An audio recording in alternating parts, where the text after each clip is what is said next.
tous et bienvenue dans une série de 4 exercices sur l'application de la loi de Coulomb. Donc, ce sont des exercices qui vont vous permettre d'apprendre comment calculer la force électrostatique qui s'exerce sur une charge ou le champ électrostatique créé par une série de charges discrètes. Donc voilà les exercices que je vous propose. Le premier, c'est un exercice standard. Donc vous avez 3 charges qui se placent au sommet d'un triangle équilatéral identique qu'on place au sommet. Question, quel est le champ total créé par ces 3 charges au centre de gravité?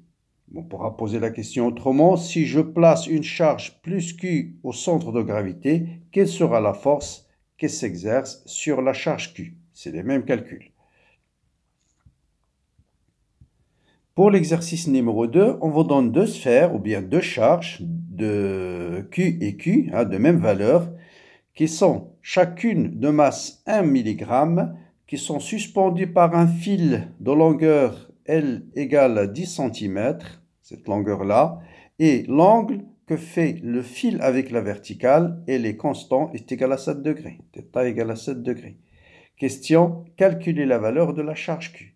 Vous voyez bien que les deux charges de même signe vont se repousser et à l'état d'équilibre, l'angle θ égale à 7 degrés. À partir de ces données, déterminer la valeur de la charge Q.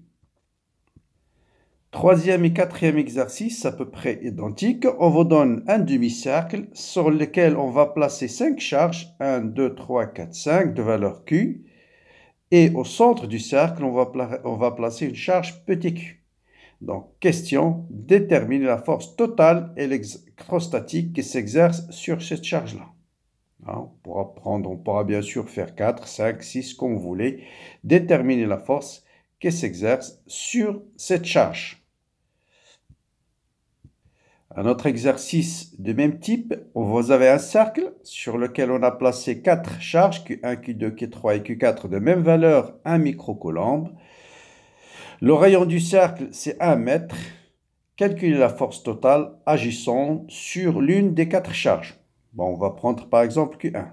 Donc, quelle est la force totale qui s'exerce sur la charge Q1 par les 3 charges? Donc, voilà 4 exercices. Je vous laisse un peu de temps de chercher la solution de ces exercices et vous aurez la solution, bien sûr, très bientôt. Voilà, bon courage et à bientôt.